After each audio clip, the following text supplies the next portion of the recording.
my goal for today is, you guys are here basically because you're interested in native plants, correct? Yeah. So my goal for today is to send you home with the confidence to go out and plant a sward of native plants and be able to manage it, grow it, and do well with it.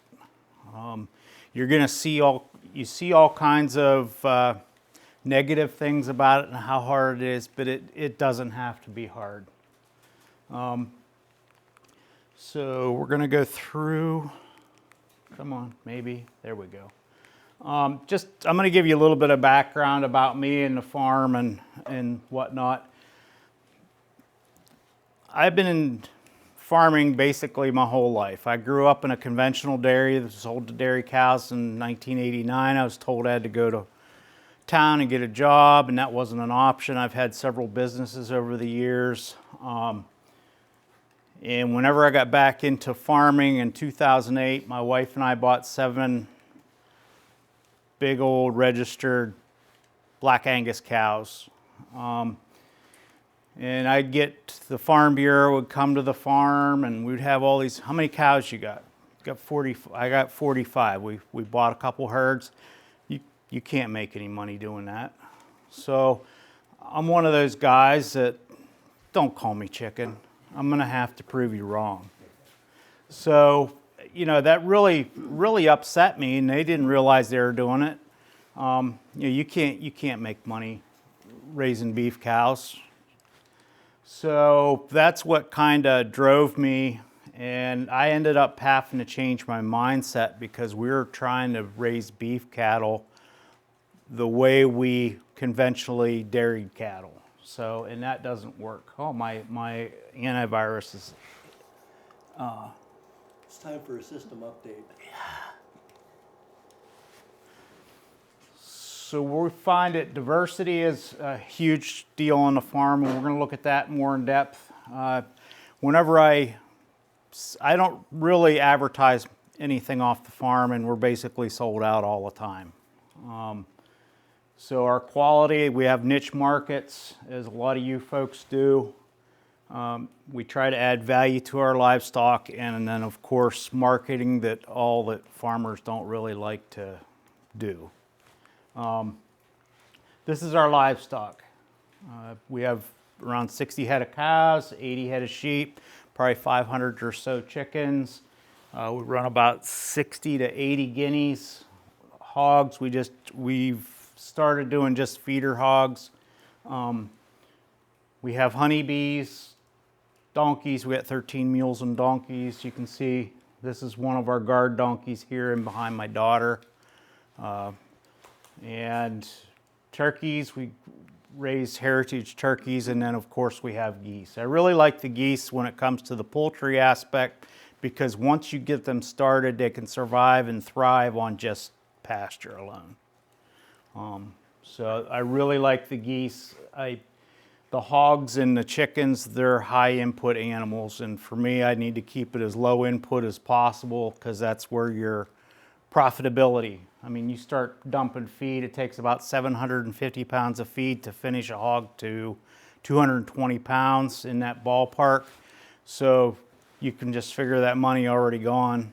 It's costing the home about $500 to $550 a ton for feed. So just a quick overview of the farm, my farm. You can see all the graze lines in all my fields. The cattle, the cow herd, and well, everything's almost always grazed on a high stock density graze. Always back fence, always keep water within the paddocks. I'm going to show you, I brought my frost-proof water with me. I have a guy in Saskatchewan, Canada that's used it to -34 without any freeze-ups. So it's a big game changer when it comes to regenerative farming or pasture, because you're able to keep the livestock out there where they need to be. Lots of infrastructure on the farm. The blue points, this here's above ground water line, and then all the other stuff is buried. I get 12,000 feet of buried line. I was over in New York here a couple days ago. It cost them around $125,000 to put their water system in. It doesn't have to cost that much. My whole watering system cost $17,000. So you don't have to, and these are all these points here are all hydrants. They tried to, working with some of the agencies, they tried talking me into putting permanent or fixed watering points in. That's not a good deal. It really isn't. I had a buddy come to the farm and one time back when early on when we first started doing pasture walks, and at the end of the thing he walks up to me, he says, "What do you think about concrete water tanks?" I says, "You're gonna have a heck of a time flipping them, getting water out of them." Okay, so and he went home and actually dug his water tanks up and put hydrants in. This is my leased property. I just have a perimeter fence around it, and then I have a solar pump system that I pump water. It's about 100 feet of rise here, so it's a pretty good push to get the water up into this section of the doubled up. Okay, I'm known for being able to graze for more than 300 days a year. Okay, that's one of the big things that I'm known for. I'm just south of the Lake Erie snowbelt. Average temperature, I believe, is like 39 degrees for the entire year. We get about 100 inches, a little bit over 100 inches of snow a year, and I think our rainfall's around 51 if I'm correct on that. So we still get nasty winters. You're in Pennsylvania, we can't do it here. Please take the principles home with you and apply the principles, because we're using stuff on our farm that was developed in South Africa and New Zealand, places that have a completely different environment than what we have. So, and the reason I show this slide is 300 days, it's not like we just made 300 days and then we said, we're a 300-day grazer. We've been able to replicate this over an 11-year period. This year will be over 300 days again. Our stocking rate is actually a little bit different here. Being that the price of cattle is so high, I can't keep cows on the farm, so we're cow herds at an all-time low. And our stocking rate is about one animal unit. And the animal unit, if you don't know, is 1,000 pounds of animal, whether it's two 500-pound calves or 10 100-pound goats or whatever. 1,000 pounds is 1,000 pounds. But our stocking rate is well over 2 acres to one animal unit. And that's going to be increasing as the time goes on. But there's a lot to digest here. In 2011, we had 120 grazing days, and that's pretty much the way it is on a conventional dairy, and that's how we were managing the farm as a conventional dairy. So our first year of rotational grazing was a nightmare. It'd take my wife and I an hour and a half to 2 hours a day to move the cows one time.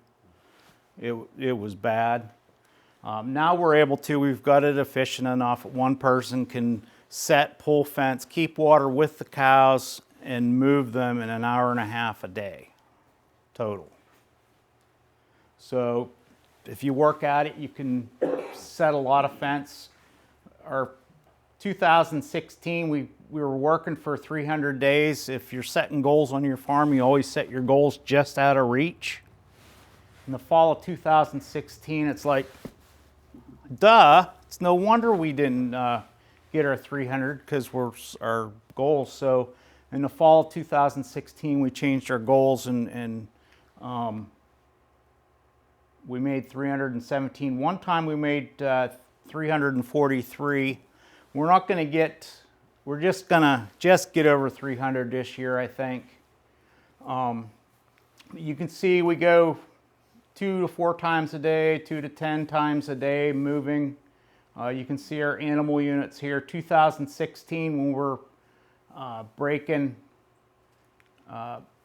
almost breaking a 300 day, we doubled the carrying capacity on the farm. And that's a huge deal, because back here in 2012, the fall of 2011 is when we quit making hay and started selling equipment. There's Hank. So if you go down through here, now we went these places where it's 4 days to 10 times a day. The 4 days is our vacation periods. And up until 2018, there was no vacations on the farm. So these 4 days, we ride donkeys and mules in the mountains, Allegheny Mountains. We'll ride in with the Pennsylvania elk. We've been down in the Blue Ridge Mountains down in Tennessee. So what we'll do is we give the livestock an extra day. We wave to them, say, we'll see you in 4 or 5 days, whatever. So that's that. But when we're on the farm, it's at least once a day, sometimes twice a day, and then on special occasions, up to 10 times a day. I'm working on a grazing class, so this is some of the stuff that I've come up, and it may change. 7 core principles. Soil comes first, and I'm pretty sure that most all of you will agree with me on that. Follow the plant, not the calendar. A lot of times folks will say, well, if it's been 40 days, they got to come back. Sometimes, depending on the time of the year, that plant might not have fully recovered. So it is very, very important to follow the plant, not the calendar, especially in the drought state, because if you keep going in the drought, your grasses are going to get shorter, and shorter. And right now, or maybe 20 some days before today, is whenever your grasses are really revved up and starting to grow again. And if we have them all grazed down to just nothing, there's nothing there to grow, so you're losing a lot of potential growth. Sometimes it's better to, if you're in a drought state, pull the livestock, put them in a sacrifice area and feed hay. And sometimes that is the best solution. Harvest with precision. That's a big thing, because like in our native stands, whenever we're establishing them, one of the recommendations, or a lot of the recommendations, say you need to clip your pastures, which it really doesn't make sense to me that you need to clip your native pastures when there wasn't a brush hog 10,000 years ago to clip those pastures to manage them. But there was livestock, so we use our livestock to manage those pastures. And use your stock to heal the land. The animals are tools. We don't brush hog our pastures. Everything that we do on the farm is we want to use those animals as tools. Back in 2008, 2009, 10, up until we started rotationally grazing, we were on a first name basis with a veterinarian. And we had a lot of vet bills, and we started calling animals. We started putting diversification on the farm, and the only time the vet comes is to put permanent tags and do a TB test to ship animals across state lines. We actually have the vet coming on Monday. I got a load going to Kentucky here in a week or so. Simple as strength, simple as human beings, we way overthink things. So you'll see it, a lot of the stuff that I do is I try to keep it simple. Sometimes it does, my wife will pull me off and she'll say, I think you need to rethink that because you're getting way too complex and way overthinking things. So, simple is better. Measure what matters. We need to keep records so we know where we're going, where we've been. And if you are keeping records, if it is possible, take photographs too. Photographs, it's really very helpful to go back through 9-10 years ago and look at the photographs to see where you were. We're working with long-term systems, and we're trying to gain short-term gains. We're working with long-term systems. So like a lot of these native plantings, whenever I plant them, I do not intend on planting them again, and I don't intend on my grandkids to have to plant them. They're going to be there for, as long as they're managed, they're going to be there forever, basically. And I don't know if it made it clear up into here, but about 600 years ago, pretty much all of Pennsylvania was native prairie. There was actually buffalo that was in the east. Adaptive grazing, the biggest mistakes, we either move too slow, too fast, ignoring recovery periods, overstocking, understocking. I am understocked on my farm right now. I can say that. I am understocked on my farm. The more animals you have, the more pressure you have, the more forage you're going to grow. I know it doesn't, this kind of sounds counterproductive, but that's the more stock you have, the better, more forage you're going to grow. Not measuring and monitoring, that's a big deal. Poor water access. All farms that I go on to do consulting, water is the #1 problem. It is the #1 problem on all farms. How do we get water? How can we keep water? How do we keep water from freezing? I mean, the water issues are big. And I'm sure some of you have struggled with water. And then, of course, ignoring soil health. We need to make sure we got good soil health. Not adjusting for seasonal changes. Your grace periods are going to move throughout the year. And not only focusing on the short term. We're looking at years down the road. Increased carry capacity, better balance for the ration, extending the grazing season, adapted. It doesn't make any sense to me anymore. It used to. You plant Timothy, orchard grass, and red clover. That used to be the mix that we used when we were in a conventional dairy. That made sense. That's what we did. But it doesn't make sense. Those plants are not adapted to our soils. We have to go out and we've got to apply all these amendments in order for them to thrive on, especially alfalfa and perennial ryegrass too in Pennsylvania. You got to put a lot of amendments in order for them to thrive. And for me, it just doesn't make sense. Farmers should have a low cost of production and be a seller, not a buyer. Okay, I do a lot of research, read a lot of research papers.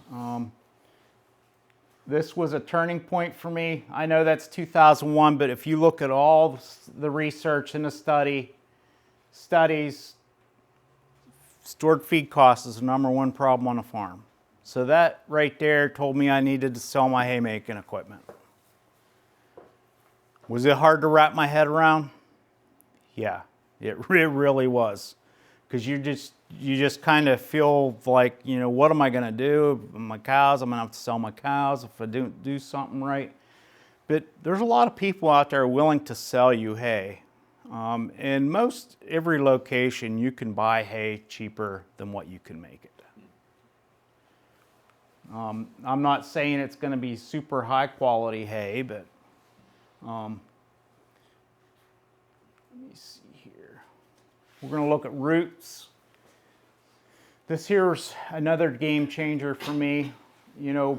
Of course, if we keep grazing our plants at if we go to 50%, take more than 50% of the biomass at different times of the year, we're going to slow the root growth down.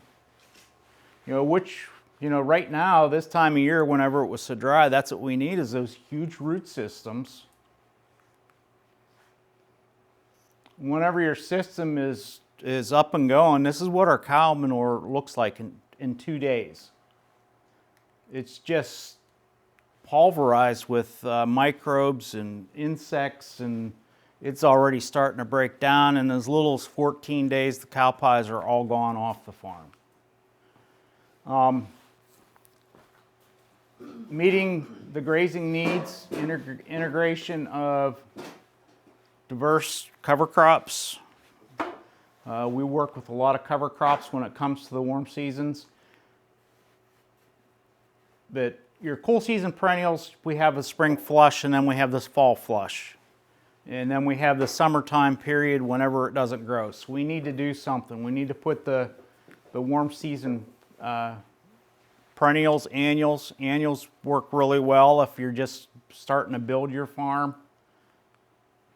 One grazing cools would be like winter rye stuff that you grow through the winter time. One grazing warm season annuals would be corn. Corn is a really good one. And then we got to feed for the rest of the year. So we got to stockpile, learn how to stockpile our forages. Here's a clay clod at 2 feet on my farm. Our topsoil is about a foot deep. We get down a foot, and then we hit this this orange, yellowy colored clay. So what's happening here is, with all the extra roots that we have growing down in microbe and earthworm activity, they're sending channels down, and we're actually building soil on the bottom of that topsoil. It's really amazing. This is my daughter when she's 4 years old. I used to get, how do you set all that fence? And whenever we were moving cows 4 times a day here. She had to go with me at least once in those 4 moves, or I had the temper tantrum, lay on the ground, kick, and she really, and she still does. She manages my sheep. She's 14 years old. She manages the sheep, and I have to tell her nothing. This is all she knows. And she goes out. She does a wonderful job of setting a fence, giving them the right amount, leaving the right amount residue. She does an exceptional job. Abe's already showed this picture because there's a lot going on there. Here's some roots. This here's a chicory root. That's at 3 feet depth, and the plant's 6 months old. Yeah, that says a lot right there. And where it's broke off, there's two taps that come down, and where it's broke off, it's the size of a pencil lead. So how much deeper did that tap root go? And now chicory's a very short-lived plant, 2, 3, 4 years, it's going to die, and those root systems are going to leave channels to help with water infiltration. Yes. Just curious if you could just say a little bit more about your underlying soils. Are they primarily Clay, heavy clay. It's heavy clay. Heavy clay, about 40% of my farm is considered wetland soil. Yeah, so we're pretty much all heavy clay. I don't have any. I do have very, very limited amount of what's considered prime agricultural land, even though most of my farm back in the 30s and 40s was potato land. So, potato land, they just beat the snot out of the soil. And Did you start with a low pH? yeah, I had some pH soils. It was, I had 2 farms, okay? I have a farm on each side of Stitzinger Road. That's the road I live on. We call it the other farm. Okay, the other farm across the road, we had pHs of 3.7. okay? Yeah, we had pHs of 3.7, and it sat fallow for 5 years with corn stalks on it, and the pH was so low and it preserved them corn stalks, it looked almost like they were just picked. Yeah, it was something. So yeah, we struggled. We struggled at first, most definitely. If we look at native prairies, there's 11 native prairies in the state of Pennsylvania, believe it or not. The biggest one's only 20 acres. I think the smallest one's around 5 acres. But if we look at a native prairie, and you know, by doing the native prairie grazing, we're trying to mimic a prairie, right? So there's 220 different species of plants at Jennings Prairie. And they have the Massasauga rattlesnake that lives there as well, which is an endangered rattlesnake. So if you do go visit, be prepared, be prepared. And they're only just they're itty bitty rattlesnakes. They're very, very small. But these prairies are really, really neat to go visit and see how they really are. Because these prairies are actually a lot different from the prairies in the West. So, you know, this is an eastern native prairie. But don't try to mention grazing the prairies whenever the manager of the prairie is there, even though we know as grazers we could do amazing things on that prairie. This is the count on my farm. Actually, we're at 186 now. We have 182 species that we either planted or have come in on their own. Some of them on there are not so good.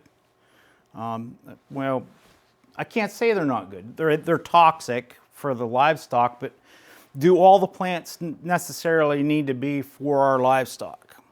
Absolutely not.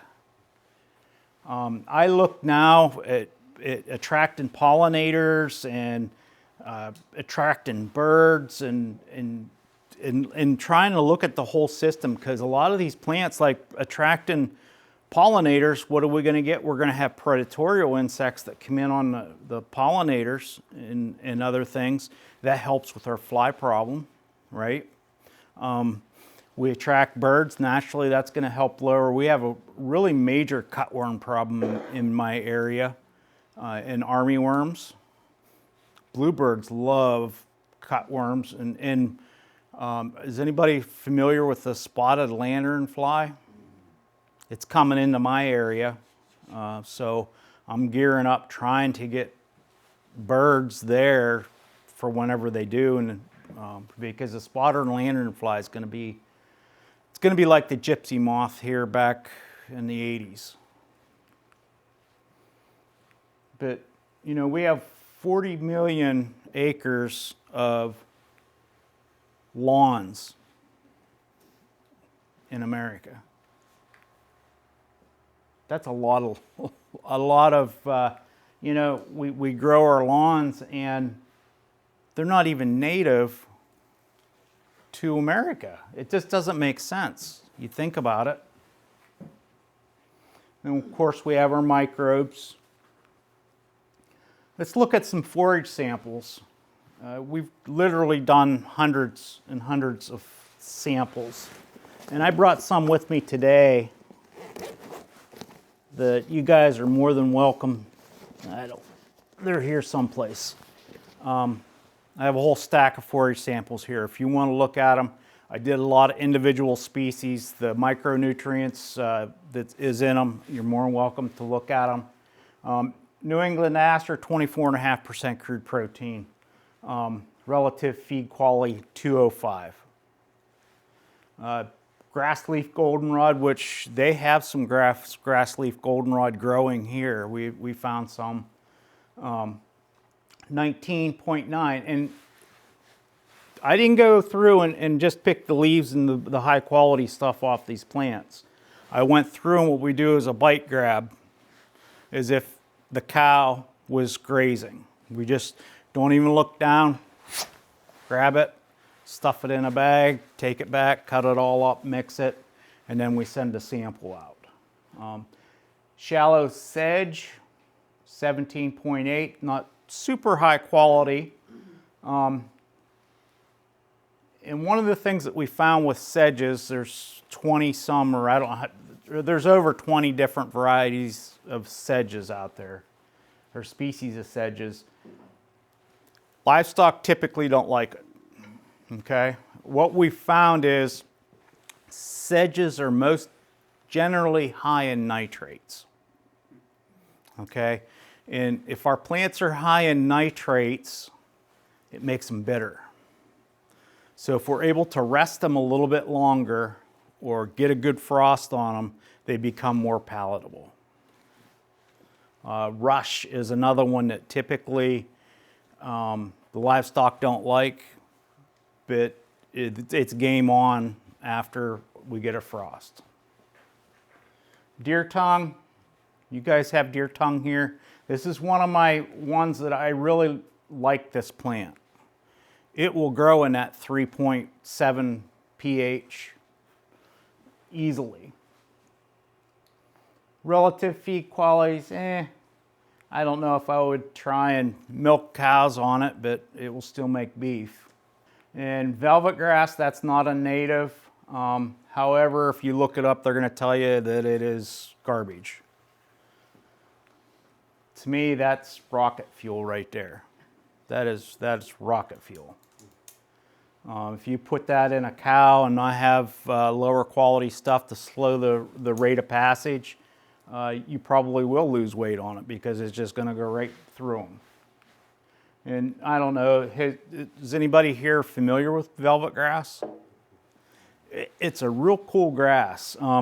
It's like it's not green, it's greenish blue, but it feels just like velvet. It looks similar to a Timothy, but it feels like velvet. And it's super soft. It makes the softest hay you want to see. This here's some snow grazing at home. If you give your cows the opportunity, or your livestock the opportunity, they're going to be out there grazing. Goats a little more difficult. I don't know if you get a goat to go through snow or not. Maybe if they're real hungry. You know, they're prima donnas. You know, it rains, they got to head for the barn. Yeah.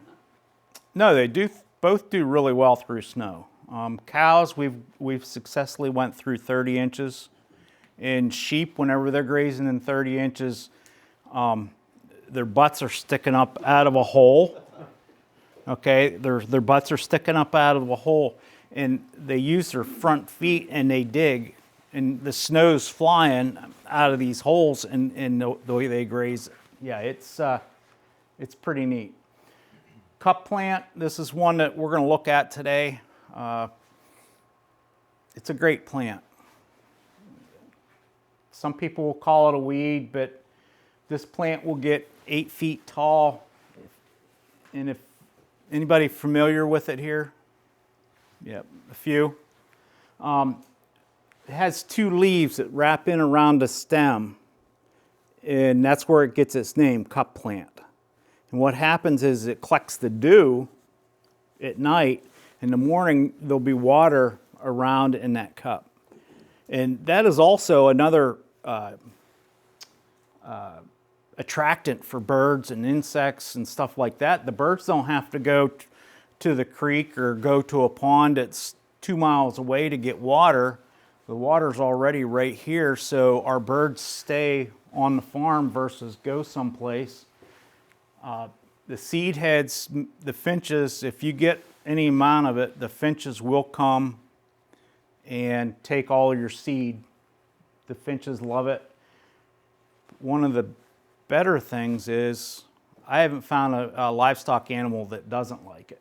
You know, typically if you get it up about this high, and if I were to have lactating animals, that's about probably the ideal stage of growth. Man, that stuff's good stuff. And your goats get most of the stem? Probably if we let them, we try to be a little conservative because they strip. Oh yeah. Strip it right down. You can actually take it right to the ground. almost, and it will regrow back. So cows are taking the whole stem? Yeah, yeah. In this stage of growth, if you don't get them moved quick enough, they're actually chewing it out of the dirt. We've never grazed it that, if we're tend to graze it like that height. Yeah, but don't be afraid to, if they're taking the stems, don't be afraid to take it down a little bit, because it will grow relatively well. Here's a 2,000-pound bull in the cup plant. Wild bergamot, hummingbird moth. 3 years ago was the first time that I've ever seen a hummingbird moth in my life. Anybody here, you never seen one? That's an insect, that's a moth. But whenever it's feeding, you have to take a double take and really look close to it, because it looks like a hummingbird. Yeah, it's pretty neat. It's about that big. It feeds in the daytime, which is kind of odd for a moth. Typically, they like to feed at night. Wild bergamot, it's not a plant that I would try to grow for just livestock feed. However, the pollinators is just, it's unbelievable, the pollinators that it brings in. Milkweed, we have to fence milkweed out on the farm, because this is what happens to it. And I know folks, they try to spray it and they try to dig it out, and they, at home, their milkweed's terrible. If you're not careful, you can kill milkweed really, really easy with your grazing. I had some beautiful milkweed patches, and whenever something like that happens, it will kill it. Yes? You fence milkweed out to stop the animal, your livestock, from grazing it. Yes. To take care of the plants and to feed the insects. Yeah. Yeah. I guess for the average person, that sounds crazy, but I see the benefit of the insects that it's attracting. It's a huge deal. Here's another video I threw in here. Let's do a little snow grazing. Finish, or you just have? I don't finish through the winter time. Okay. If I was finishing through the winter time, I'd have to manage some of the grasses differently, because this here's not the quality that you need for finishing animals. However, you can get that quality. It is very possible. So you got to take the context. And I don't finish through the winter time because I don't want to mess with the higher quality. So does it slow the ones that we're going to be finishing down a little bit? Absolutely, it does. But however, beef cattle and even dairy cattle, they have compensatory weight gain or compensatory milking ability. Like a beef animal, you can, if you're maintaining and slightly gaining with them, and then you get them into really high quality forages, they can gain 6-7 pounds a day for a short period of time and make up for the loss of what they didn't gain through the winter time. But there is calves in there.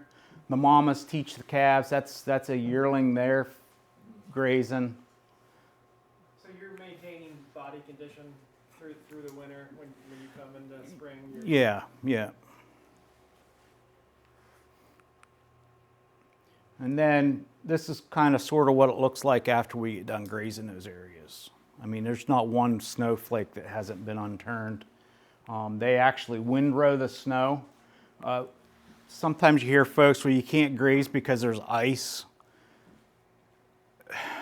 Them animals are big, okay? So you have a chunk of ice this big around and that thick.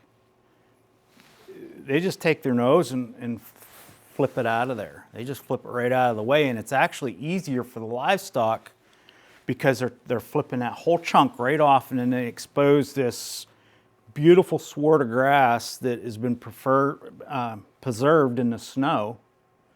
The grasses bend over on top of it, and then you have your clovers and all your broadleaves in underneath it. It just preserves it, and it makes really high quality forage. This is a seed mix that I worked with Ernst Conservation Seeds on.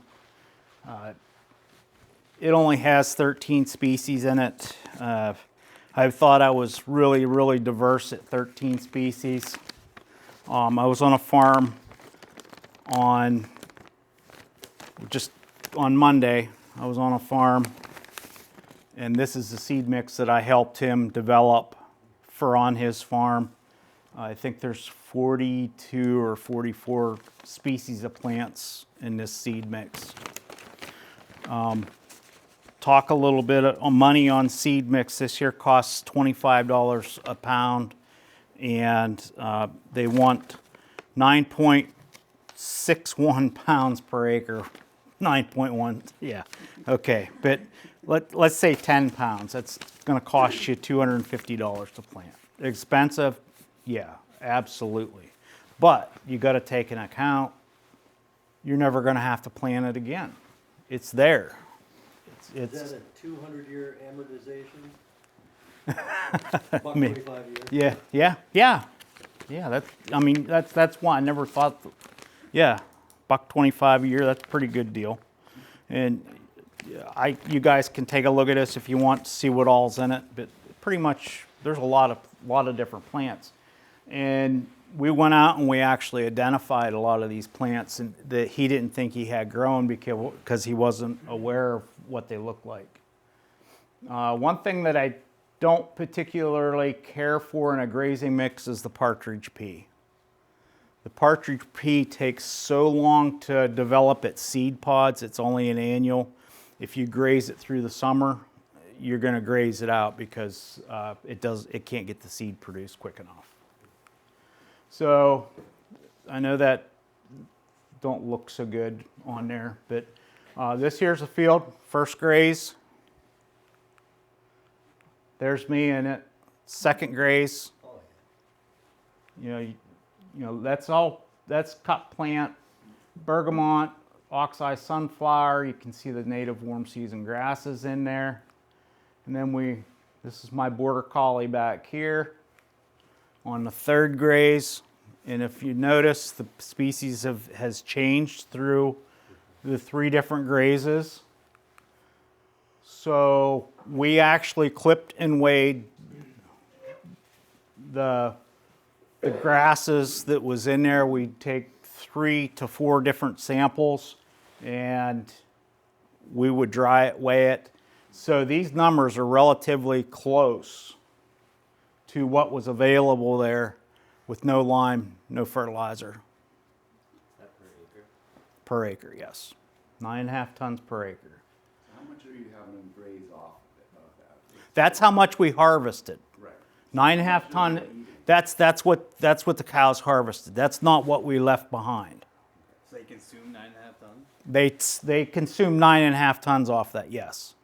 And we're assuming you left it 50% or more on each graze. Right? Yeah, approximately around 50% is usually where I get with all of our. We've clipped and weighed literally thousands of samples we've clipped and weighed on the farm. And you look down through it and you add them all together over the whole farm, over the whole year. And I had Penn State come up and help me pull some of these samples. They're such a pain in the neck. I averaged 51.5% left behind across the whole farm, which is, I didn't try to do that. Some of them I try to harvest more, some I harvest less. Some of the fields that we had, some of the cover crop fields that we were establishing before our natives, we always plant a cover crop in front of the native plant. Some of those fields, 70-80% we would leave. Yeah, we would just run it down. We'd feed the livestock because the cover is that important. And Abe brought this up yesterday when we were talking. The plant material we trample, whenever we get rainfall, the tea that it makes is very, very important. I never really thought of it, but he's right. I mean, there's a lot of fertilizer from those plants that we've tramped down. So you need to take that into consideration too. So we actually went as far as doing transects in these fields, and on these transects we would set 100-foot lines, and we did 600 feet, and this here took some time. Every foot in the same exact spot on the tape measure, we identified what plant was there. So we knew what percentage of the plants was available in that field. And at the time when we did this, Big Blue Stem was 40%, Virginia Wild Rye was 15%, Switchgrass, and so on and so forth.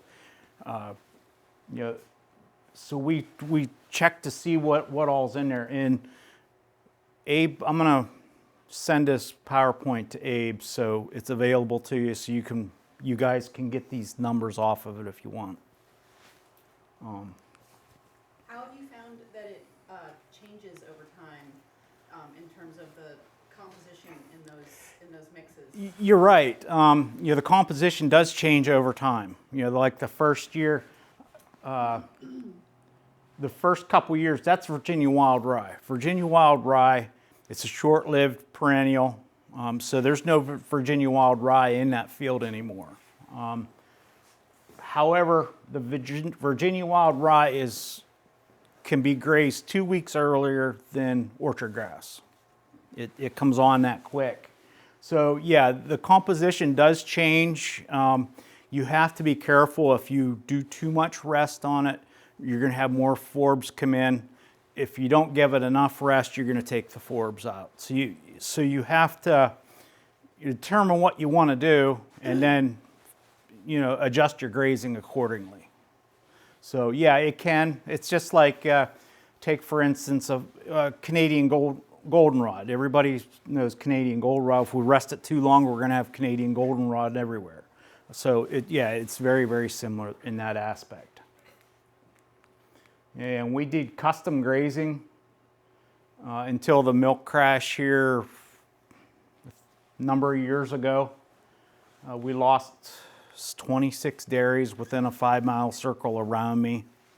But these guys, they loved it whenever I did custom grazing for them. Over the summer that we graze, we weigh them every month. And this particular group, most of them are Jersey Holstein crosses, with the exception of just a couple. And we were able to manage to have an average gain of 2.8 pounds per head per day. We did have some of these bigger Holsteins. Some of them were pushing over 4 pounds of weight gain a day on average, which is, to me, in my mind, that is like, I can't do any better. I just can't do any better.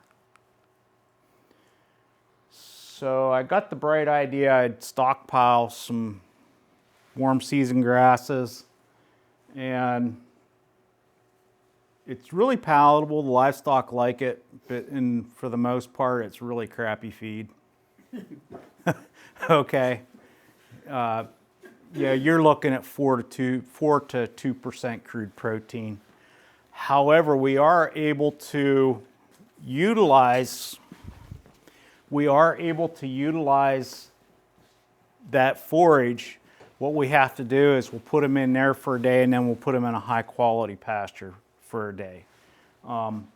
We can manage pastures to be at like 19 to 20% crude protein in January and February. We can have some really high quality grasses. Here's the stockpiled natives. Entire year's growth in that field was 12.5 tons of dry matter. But you have to get it before it turns brown. You know, I hate to show anything negative, but I mean, there's the pros and cons to everything. Here, March 12th, before the grasses really start growing, 19.1% crude protein. I had a heck of a time getting that sample. The cows make it look easy digging down in snow and pulling samples. It took probably 2 hours to pull 3 to 4 samples out of a field. You know, the snow was deep, it was crusted in, but still we got 19% crude protein at that time of the year on stockpile. That's pretty darn good. Now, like that there had the forbs in it. There was a lot of forbs in that field. Now take F16, that's primarily all fescue. And you know, there's a huge difference there. We already looked at that. We looked at that. Deer tongue. Everybody familiar with deer tongue? It's the most prevalent warm season grass in the Northeast. pH 3.8. We have a lot of strip mines at home. Literally thousands of acres of strip mines, and whenever they seed those strip mines back in, they use what they call a mine mix, but it's primarily orchard grass, bird's foot, trefoil. They used to use crown vetch. They don't use it anymore. It's considered a noxious weed. But those are the 3 primaries that's in it. And the orchard grass, it looks nice, but if you go to where there's some deer tongue growing in those strip mines, the deer tongue is always that much higher than the orchard grass. So it's able and it's adapted to relatively poor quality soils. New England aster as low as 5.1. This is one of the asters that really, the leaves are very, very vegetative on. It has more bulk to it compared to some of the other asters, say like heath asters, calico asters. The smooth blue aster is very similar to this one. The list of asters just keeps going. I mean, there's lots of asters. Here's a stand of big blue stem that we're grazing. There's 70 head of animals in there. Typically, we tall grass graze most all the time. But there is some drawbacks to that. We got to run a path down to set our fence in.